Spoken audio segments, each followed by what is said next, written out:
All right, guys, so we are now at the refurb site, so the second stage of your BRR process. And I think this is where sort of you feel like you don't know what's going on, but there's a lot going on. So I'm going to point out a few different things of what we've done in this house to sort of help fix some issues, and sort of a couple of little things we've done to add value, and some things we've thought about and why this house has actually worked really well as a BRR process. So you saw in the earlier house, I was talking about flat roofs. This house is a really good example of flat roof. Again, very stereotypical of houses like around here, and of houses that work for your BRR process. It's got a bay window. And as you can look up here on the roof of the bay window, there's staining. That staining is a very stereotypical example of water has got in some sort of way. And that's been because the flat roof has failed. It's very common. And again, it isn't actually as much of an issue as it is if you have a good roofer. They're able to fix that there. And as you can see, we've been able to sort that there. And the new roof has, what, 20-year lifespan minimum. So that's really good. We've got that guarantee.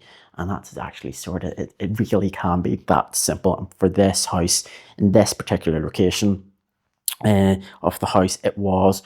So what we've done throughout this whole house is, you'll notice there's new windows and doors throughout it. Now, that doesn't necessarily always have to be done, but that's actually been really good for this house. It's actually going to get it a better EPC rating, which we talked about before, which is really important not only for making sure your tenants have a good house in terms of its energy consumption, but also a better EPC rating helps you have a better end value. So those little things like that there surprisingly makes a difference. So always try to sort of be consciously aware of things like that.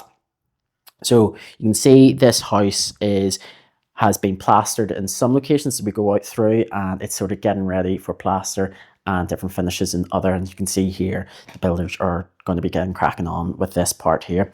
And as we sort of walk through this part here, this is going to be the living room. But one of the big things I want to show you on where we've added value is actually we've knocked a part of this wall down. Again, this house was featured in one of the previous videos, and the old wall probably finished. And if we look at the floor here, finished about there. So just adding that half a foot, if it is even, half a foot, has made this room feel so much bigger. And again, people want sort of modern rooms. They want open living and kitchen areas. And that's what we're trying to give the tenants that will be eventually moving in here. We're trying to give them what they want, thinking ahead, making this ideally what you want to be doing, the best house in the road. So that's what we're consciously doing.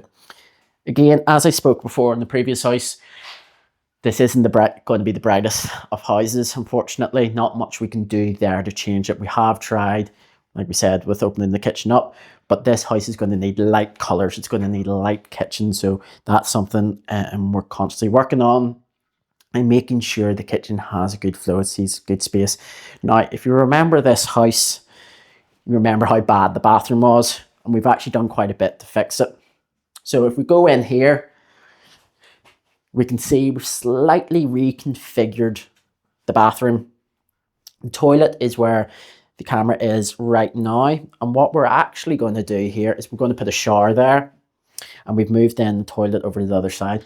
With putting the shower there, what that actually is going to be giving the tenant is a nice big shower. It's going to be, again, you want to be giving them that space, feeling a bit more, it's a 2-bed house, but you want to be giving them good bathroom, good space, things like this here matter. Giving the toilet over there, still plenty of room to sit down, do whatever you need to in the toilet. Sink will be over here, so gain that there. One of the things we discovered with this house, which we actually solved, is, if you remember, it was really, really bad mold. We'll put a bit of an overlay here showing you how bad it was in here.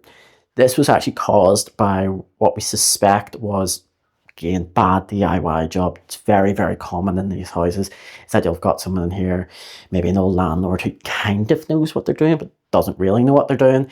And one of the things we discovered is they didn't put any ventilation in the bathroom, and there was no windows. Sorry, there was a window, but it was useless, and there was no vent, there was no extraction fan. So the moisture in this bathroom was just staying here. It wasn't moving anywhere.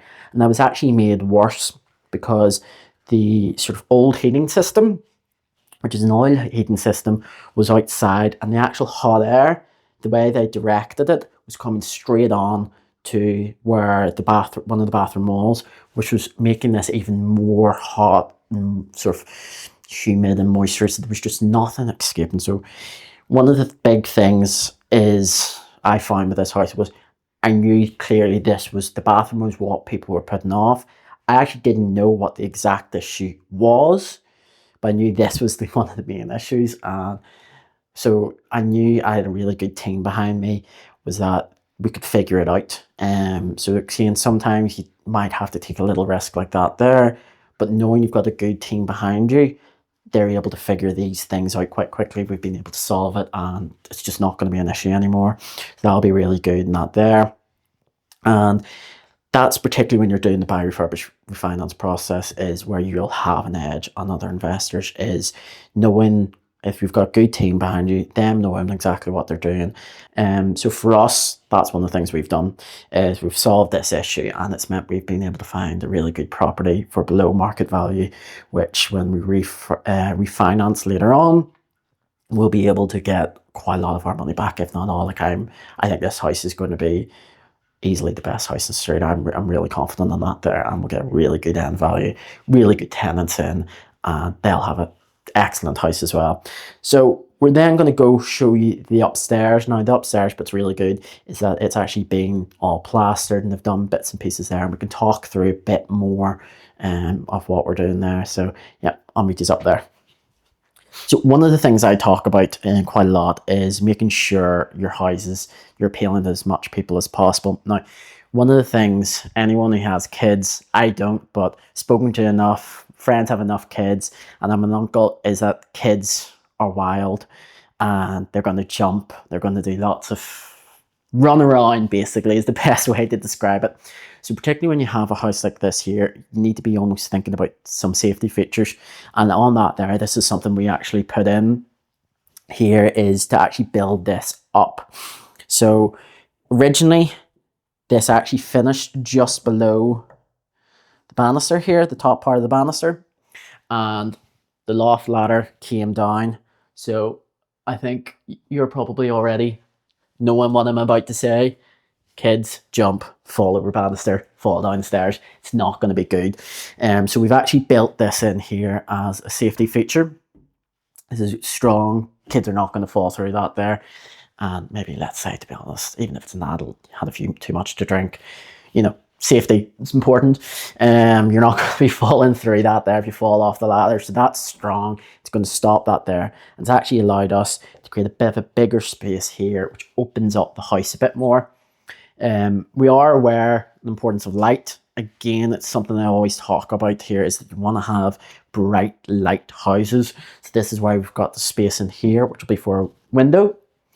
And again, just those little things like that there, you'd be surprised how much of a difference it makes.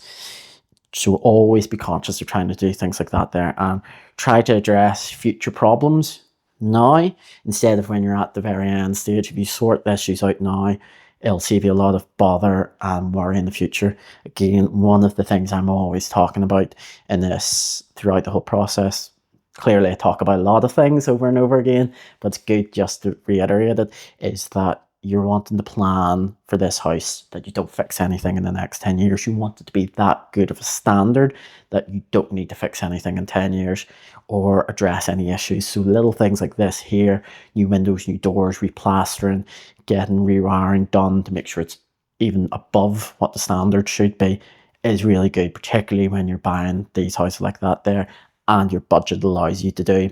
Always be trying to think long term. So we're actually going to go into this room in here. So this is probably just been plastered, I think, this week. So we've got maybe about 2 weeks, 1 week to 2 weeks until it's all fully dry, and you'll see then that's when it really starts to happen. This is kind of the stage before the house really feels like a new house. So it's actually quite an exciting stage, but this is the stage where you need to make sure you've got everything right beforehand. Trying to keep, we'll be painting it bright colours, all white, maybe little bits and pieces of some different colours to add in some features and character to the house. But again, always be thinking dark room, is it dark, what's it like, what will the tenant be thinking? and try to sort of make sure you're giving it a really good standard. So a lot of the walls have been replastered, the walls that need to be replastered. So we're going to be doing things like that there. Again, keeping it bright, keeping it airy, and it's going to be a really, really lovely room once it's done. So one of the things we're thinking about doing, and we're actually not taking the chimney away in this house. Some houses I have, some houses I haven't. But with this here, we're probably going to be putting a feature, some sort of feature in here, whether it's floating shelves, some sort of wardrobe, clothes fitting. We're not quite too sure yet. But this is kind of where if you've got really good joiners, they're able to come up with something. And particularly joiners who are surprisingly want to be some of the most creative. So actually giving them that room and creating those little things that when you're again consciously thinking about the next stage of your process, which is when it starts to go up in the market, what can you do to make your house stand out where people will be looking at it and going, I want to live in that house opposed to that house. So how can you make your house stand out? And that's something where I feel I'm quite good at, is having a little bit of features, a little bit of design elements throughout my properties that really give the tenants that little bit extra and make it really worth their money, which is really important. So that's us actually done in the refurb stage. It'll be really exciting. This is probably about 4 to 5 weeks away from being finished. They're going to be really cracking on quite well soon. So once this is finished, you'll see what the actual sort of standard we look to hope to get to in the next process. So yeah, follow me and I'll meet you at the house.